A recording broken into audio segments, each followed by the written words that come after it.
basically what we described as soft Trump voters. These were people who self-identified as having voted for Obama in 2012, but voted for Trump in 2016, or who at that point in October reported feeling that Trump was doing a fair or a poor job. So these were people who had either switched from Obama or were unhappy with how Trump was doing at that point. And it's all weighted out so that this group of people who were interviewed is representative of the overall membership of CWA. Then in December, we interviewed a total of 500 people who were either agency fee payers or non-members. It was 308 agency fee payers and 192 non-members. Now, non-members, we don't actually, or at that point, until the passage of Janus, we didn't have non-members in the Northeast. These were people who chose not to join the union in right-to-work states, primarily at AT&T and AT&T Mobility. This was important information for the board and the staff to have, but also we want you to have it, to have an understanding of kind of the big picture of the views of our members towards the union and towards politics, and towards joining or not joining. So, first thing that we found was that in general, the members feel pretty good about the union. They asked the question, thinking about the job your union does representing members like you, how satisfied are you? People, about two-thirds, a little bit more than two-thirds, said that they were very or somewhat satisfied. Interestingly, the agency fee payers, those are the bars in the middle, are basically the same. They feel pretty good about the union, too. It turns out later on, a lot of agency fee payers don't even know they're agency fee payers. The non-members, not surprisingly, were significantly less satisfied. These are people who consciously chose in right-to-work states not to join the union, although even more than half of them were generally satisfied with the union. One thing we found was, and probably this is not going to be a huge surprise, there's a lot of numbers on this page. We broke down people's attitudes based on all these different categories. Turns out, one thing that's worth noting, if you look right here, you can see women tend to be more satisfied with the union than men are, but it is definitely the case that the political divide in the country runs through our membership in terms of their attitudes towards the union. Our members who identify as Democrats, 71% satisfied with the union compared to 58% of independents and 56% of Republicans. The numbers for the agency fee payers and the non-members are basically the same. We asked members and non-members. The non-members and the agency fee payers are combined in this graph. The red bar shows non-members and agency fee payers. The blue bar shows members. What do you want the union to focus on? Not surprisingly, they want us to focus on negotiating better wages and benefits, protecting members' job security, and fighting outsourcing. There's an interesting finding in that second question. You can see that a significantly higher proportion of our members, 44%, are interested in job security and fighting outsourcing, much higher than the agency fee payers and the non-members. And then, enforcing the contract, fighting to pass laws that are good for working people, etc. So, but the main takeaway here is what you would expect. I'm not exactly sure we needed a poll to find that out, that our members want better wages and benefits. The members in general give us pretty good grades on involving them, fighting for them, and communicating. Again, the top bar is members. The bottom bar in each one of these pairs is a combination of agency fee payers and non-members. 61% say we do a good job encouraging members to be involved. 56% of members, although only 45% of agency fee payers and non-members say we work hard to help members with problems and grievances, so you're beginning to see a disparity there. 55% of our members say we do a good job standing up and fighting for members. Only 47% of agency fee payers and non-members. In general, the members are more satisfied. It's a little bit misleading because the the agency fee payers tend to be very similar, so most of these negative grades are coming from the actual non-members. Again, a lot of us didn't need a poll to find this out, but it's interesting to see the actual numbers. Having a strong steward structure in your union makes a huge difference in how the people we represent see the union. It's really critical, and we don't have a strong steward structure in enough places. So we asked all of these respondents, how much contact do you have with your union steward at your work site? I think it's telling that only 56% of our members say they have a great deal of contact or a fair amount of contact with the shop steward. It's obviously better than what you'll see with the agency fee payers but it's still far from perfect. 40% of our members, fully 40%, say they only have very little or just some contact. In fact, if you look on the left-hand side, a quarter of our members say they have very little contact with shop stewards. It shows that we have work to do in building up those workplace structures. The agency fee payers, you can see the information flips. 49% of them say they have not gotten a lot of contact with shop stewards. The interesting thing is the non-members report high levels of steward contact, and that is presumably because in the right to work states, people are actually asking them to join the union, and they are consciously saying no. But the point here is we can do a lot better. And the lack of contact is bad because it turns out when we ask people who have high contact with stewards, you get much, much more positive attitudes towards the union and support for union programs. We saw, I think overall, that something like 64% of members were satisfied with overall union performance.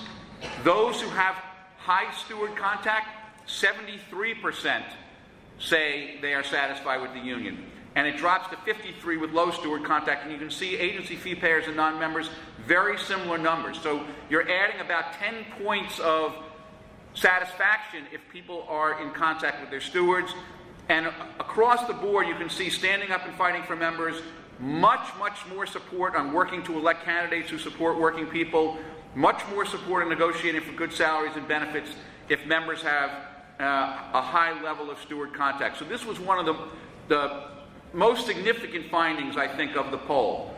And again, we are not doing enough. When Dennis talked about how we have to rebuild the union one-on-one to meet the challenges of the present attacks, right? We asked members, has someone from the union asked me to get involved with this particular activity in the past 2 years? Only 38% of our members said they'd been asked to get involved in a contract fight. Only 31% said they'd been asked to get in a political campaign. Only 30% asked in a local, state, or federal issue campaign. So we're leaving a lot on the table. This suggests that in the neighborhood of 60% of our members are not being asked to get involved, even in this time of crisis. Again, you see much better results when you look at high steward contact, 47, 36, 35. Non-members also report better outcomes with high steward contact. So this was, I think, pretty striking. We, in general, we're boasting on District 1, and it's legitimate here because you can see across the board we do better than the other districts. Contract issues and bargaining, 43%, political campaign, 37%, local, state, federal issue campaign, 36%.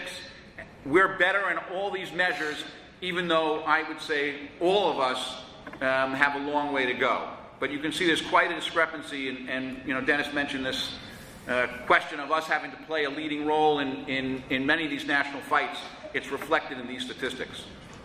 Okay, so we asked a lot of questions of the agency fee payers and non-members. How do they feel about unions? Are they intending to stay in the union? Why don't they join? And so on. it's worth mentioning that at this point, correct me if I'm wrong, there's no such thing as an agency fee payer anymore. Yes, there is. In the private sector. No, in the public sector, you can choose to pay agency. Okay, you can consciously choose to pay the lower fee. Okay. All right, so that's good to know. But they're, given the opportunity, the question is how many of them are actually going to choose to pay the lower fee? Not so many, right? So 78% of our agency fee payers think unions are a good thing. Even 63% of the non-members think that unions are a good thing. So in terms of guiding the work that we did over the last year, we knew that the agency fee payers were fundamentally pro-union. There was no real reason for them not to be a part of the union. 1 in 5 agency fee payers and non-members are unaware that they are represented by a union. Right? So you have 20% of these people who are in workplaces where the union has so little presence they don't even realize there is a union. And you can see the difference here.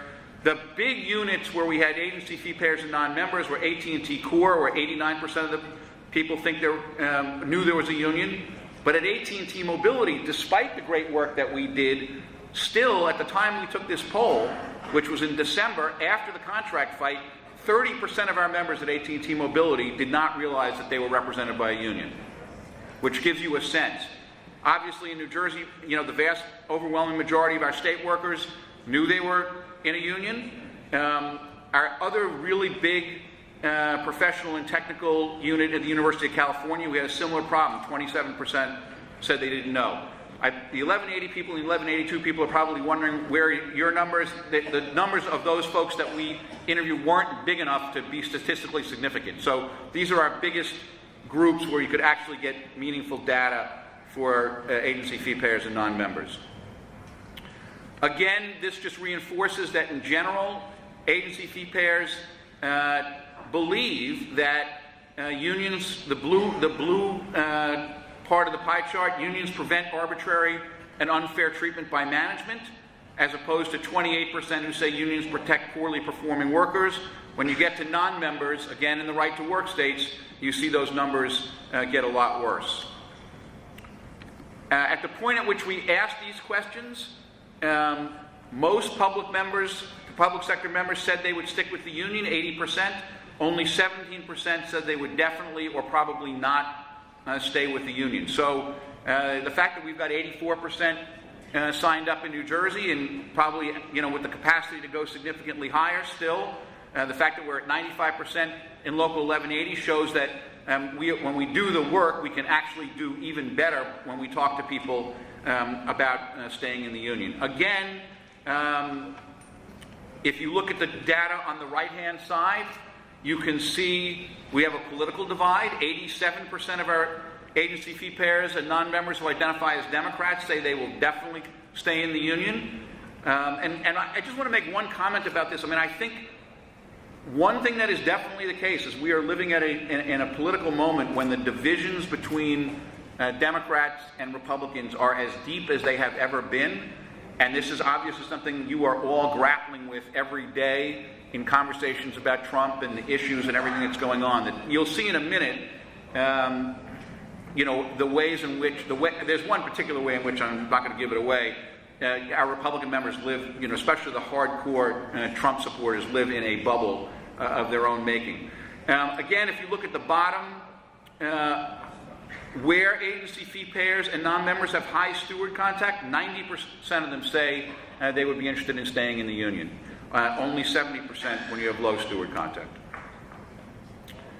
And, I believe this has probably changed. In many places in our district, a lot of good work was done in the first 6 months of this year after this poll was conducted. But as of December, 60% of the agency fee payers reported that no one had ever asked them to join the union. And you can see the breakdown by bargaining unit. I think those numbers have increased significantly because you can see it reflected in our membership numbers. But at the time, close to 60% of our agency fee payers said they had never actually been asked to join the union. And one of the points that we're trying to make to the leadership is you got to get out there and talk to people. You don't talk to people, no one's going to join. The top reasons, we ask people to give the 2 best reasons for not being a union member. Not effective in improving salaries or conditions, dues are too high, protects poorly performing workers, disagree with the union political viewpoint, et cetera, et cetera. I don't know. I think the main reason is we don't ask them and explain to them why the union is important. And the pollsters concluded that the top messages for persuading people to join the union, number 1, there is strength in numbers. The more people who belong to the union, the more effective the union can be in negotiating better pay, benefits, and working conditions. The numbers on the right, they kind of broke down a subset of the people who were part of the poll who demonstrated an increase in interest in joining the union through the course of the poll, the so-called interest grows workers. 75% of them responded to the strength in numbers argument. And the second version of that, unions are only as strong as their membership. When workers won't join the union, the employer has a bigger advantage.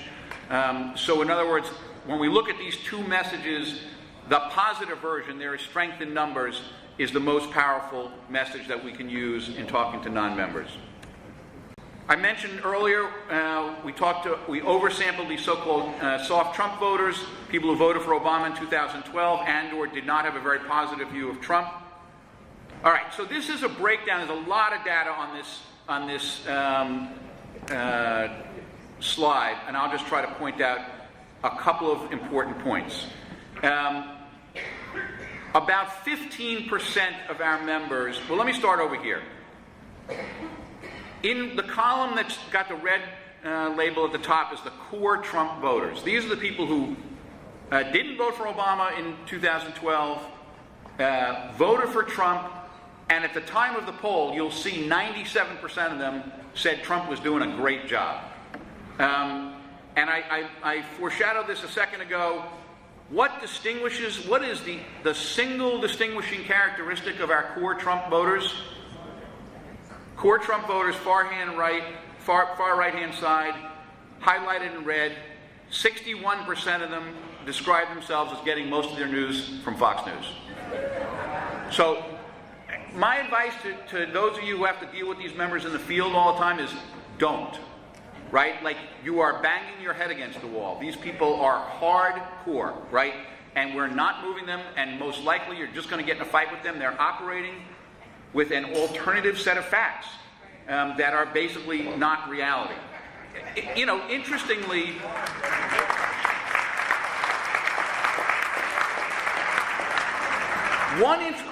here's a crazy thing about it.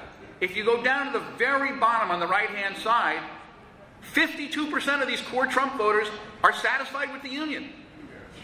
Right? I mean, these people are actually, you know, it's not a contradiction, as it turns out, to be in Fox News land, right, and be pro-union. It's confusing to those of us living in the rational world, but it's the case, and we just need to deal with it.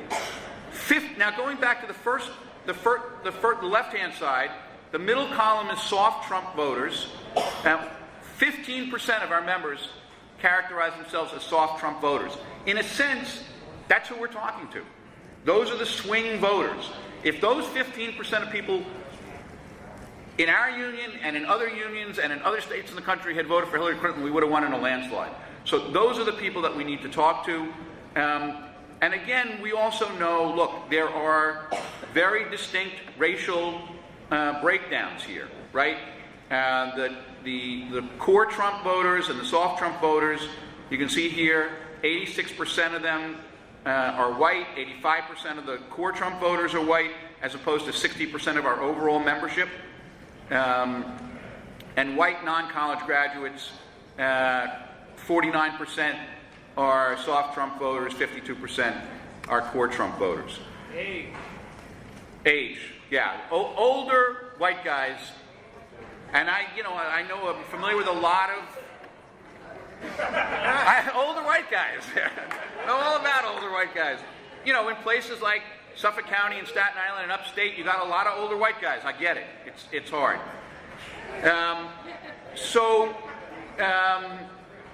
Here though, this is important to keep in perspective. In 2016, overall, 61% of our members reported voting for Hillary Clinton, 33% for Trump, 3% for Stein and Johnson. The agency fee payers voted even more heavily for Hillary Clinton, which is more evidence that politically they are in sync with us and we just need to talk to them. Non-members, again, 50-43. Remember, those are mostly mountain states, Southwest, South, right to work, etc. Lower left, white non-college graduates, 55% voted for Trump, 39% voted for Clinton. Age, not so much of a difference. If you see that 55 and older, 60% voted for Clinton, 38% for Trump. All right, I got to move fast here. This is also important. Most members think Trump is doing a bad job. They're right. 72% say they're doing a bad job. Even 40%, these aren't labeled. The soft Trump voters are in the middle. Remember, these are the people who voted for Obama in 2012 or think he's doing a fair or a poor job. 40% of the people, of our members who voted for Trump in 2016, by the fall of 2017, thought he was doing a fair or a poor job. In contrast to the core Trump voters on the far right there, cleverly placed on the far right, 97% of them think he's doing just great. Trump voters like unions. So we asked, are you favorable, unfavorable? A big number like plus 44 means you're really favorable. By a 44% margin, so that means like by a 65 to 20 margin, soft Trump voters say they like unions. 20% plus 20 for soft Trump voters. Notice that NAFTA is a minus 50 for the soft Trump voters. TPP is minus 31. Our Trump supporters hate the trade deals. Hate the trade deals even more than they hate the banks, although it's interesting, minus 38 on Wall Street banks for the core Trump voters.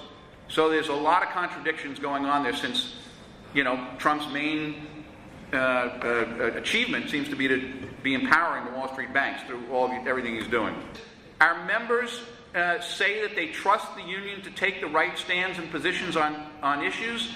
61% of all members say that, 50% of soft Trump voters, and again, this is crazy, 37% of our core Trump voters trust the union to take the right stands on major issues, and 35% of them on the right-hand side say they continue to pay a lot of attention on what we send them in the mail or talk to them about politically. So even though we have problems, people still take what we say quite seriously. We asked people what their top issue priorities were. Protecting workers' legal right to join the union and bargain with their employer, 64%. 61% of soft Trump voters agreed with that. Members who are active in the union, 71%. That's on the far right.